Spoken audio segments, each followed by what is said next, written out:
Okay, we're back. We're back. We got a new emulator. We got a new everything. Now, let's throw that star way up high. Huh. I'm getting some weird readings on my flux capacitor detector. Huh. I wonder if all these weird glitches throughout the entire playthrough have had a negative effect on things. Oh, that's okay. There's just a few tachyons floating around. What could possibly go wrong? It's not like I plan on time traveling anytime soon, right? Nah, I wouldn't worry about it. Okay. Here we are with the star pieces again. And all is well in the world. Smithy has been vanquished. The Star Road has been rebuilt. All the stars are floating down. Thank you, everyone. The Star Road is back to normal, and that means he has to go. Farewell, Gino. You great blue puppet, you. I'll never forget you. Even though you've been locked in the Squaresoft vault forever, never to return to a Nintendo game except for in mild cameos. I'll never forget that you were some sort of bizarre angel sent to the Mushroom Kingdom to save it from evil.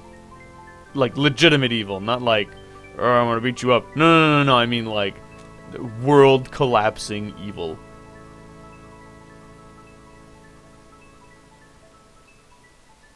Oh, look at the look on Mario's face. He's so sad. Don't worry about him. He's fine. He just won't be around anymore.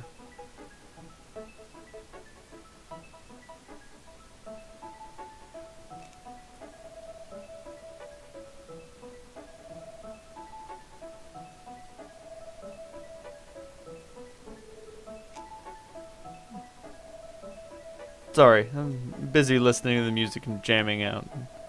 It's all coming back to me. I'm back in my goddamn jammies playing this.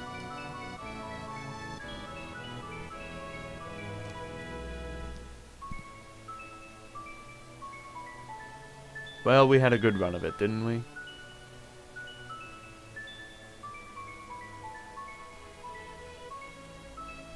I'm glad they took the doll with them. Oh, and XR is just fading away into dust. The sun shining on Koopa Valley. Ugh.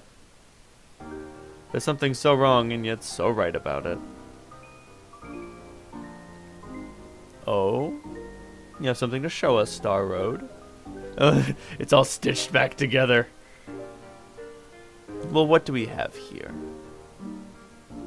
Ah, Mallow is crowned Prince of Nimbus Land. Awesome. So cute.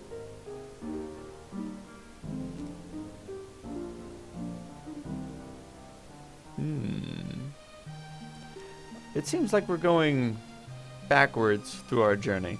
I wonder if that'll hold true. Well, no, we're back where it ended. Bowser and his Koopa Troop are rebuilding the castle. Someone's in his clown car. Seriously, Smithy probably did a number on the place. He doesn't build it for security, you know? It's just for fashion. Oh, Jonathan Johnny Jones, you poor solitary shark man. Don't worry, everything went well. It's a pity we'll never see him again, either. The title of King of the Sea will always pass to someone else.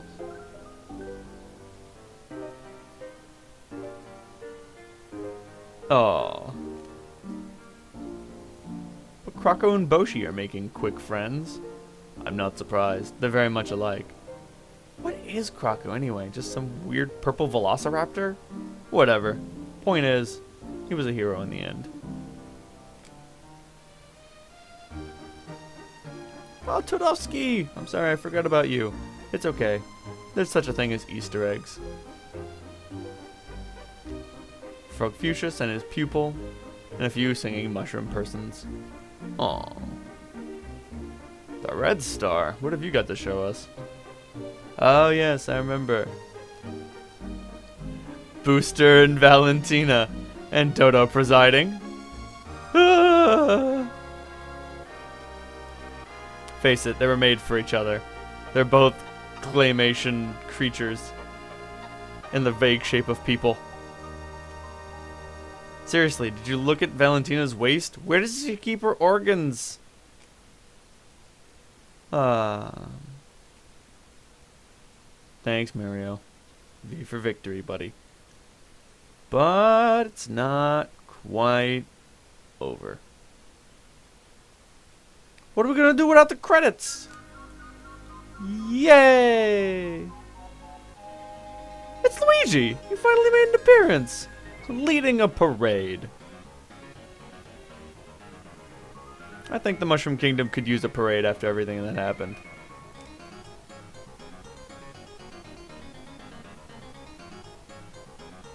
And Tudovsky is conducting again. So, this has been Super Mario RPG. I'll probably show off how to get to Great Guys Casino at some point, as well as getting all the musical bonuses so that I can show off what happens to the juice bar. Yeah, you can buy Caro Caro Colas there for like 250 coins. It might seem expensive, but a full party heal for 250 coins, I'll do it. Anyway, this game is just incredible to me. It not only includes classic Mario elements, but it introduces new characters and new like themes and settings in almost every area, while still remaining distinctly Mario. Those are some big chomps. And just its own unique flavor of Mario, despite everything that happens. Oh boy. Oh boy. Like it introduces like Booster and all sorts of weird stuff in the kingdom that this Mario and company never had to see because it was always Mario versus Bowser. And now that that's no longer an option, like you had to go all the way around the world and there's all sorts of cool stuff. Poor Dodo.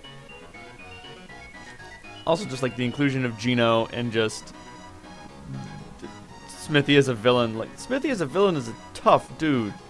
Like he's big and he's spooky. I remember he scared the crap out of me when I was a kid. But also let's not dismiss the combat mechanics and the other mechanical elements of the game. Like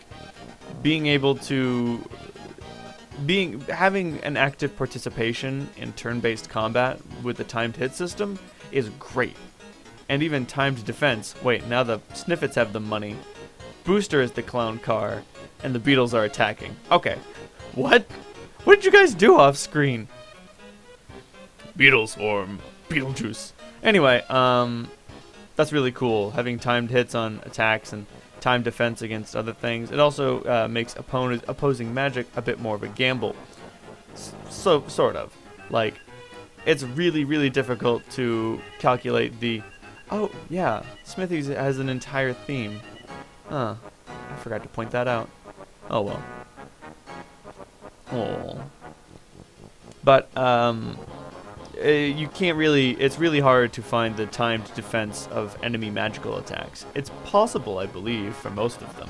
But it's really, really difficult. So then, when an opponent attacks, it might do more damage, but if you're good at timed defensing, it does nothing. Oh, I knew that giant squid would come in handy.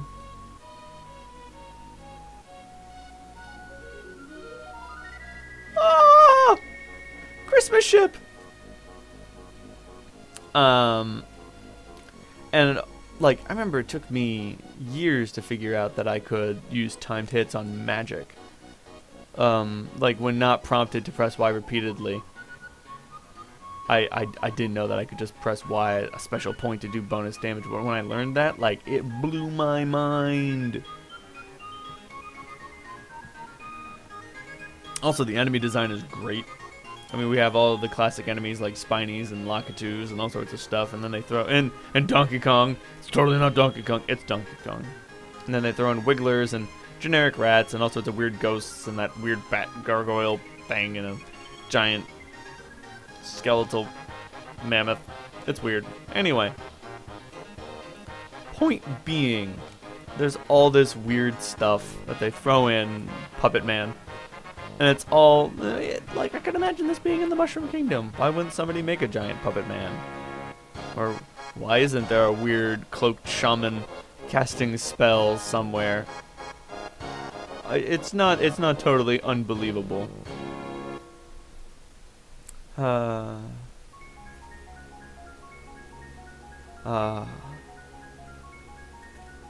Later, Gino. It was nice having you around. Seriously, without your boost, this game would have been very difficult. And the boss fight against Exor is really hard unless you whirl that eye.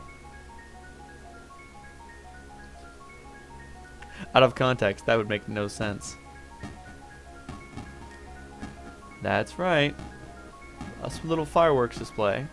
And for every firework you have in your inventory, it makes the display more spectacular.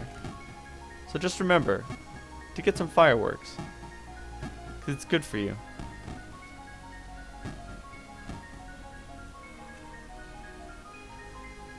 Although, for every oh,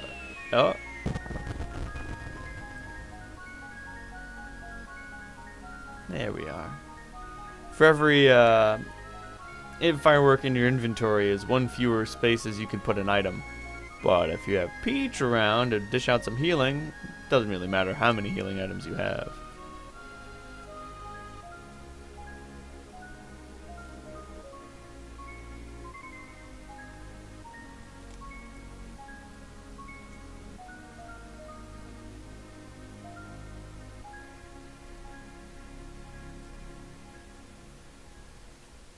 The end. Also, I should mention the music for this game. Music is top-notch. Old renditions of Mario themes as well as new ones. I love everything. I love Smithy's theme and the theme of his war machines. I love the sort of ominous boss theme, and it's all just so good. This game is killer. Even though you've seen it here, I suggest playing it for yourself. Maybe you'll find some things that I missed. I missed a lot of things on the Midas River, for instance. There were a lot of pits and holes that I didn't go in. Maybe you should check those out. Also, I never revisited Booster's Tower. If you go back there, there's a little scene with him and Valentina up on the balcony, as well as the return of Knife Guy. But that's that for this episode of Let's Play Super Mario RPG, and for the most part for the entire series altogether. I'm gonna go check in with my psyche. I'm gonna go check in with my psyche and figure out if the Super Mario RPG therapy worked. I hope it did. I'll be back in a little bit. I gotta go change over the cameras and eat some oatmeal and put on another pot of tea. Catch y'all later, everyone. Good night.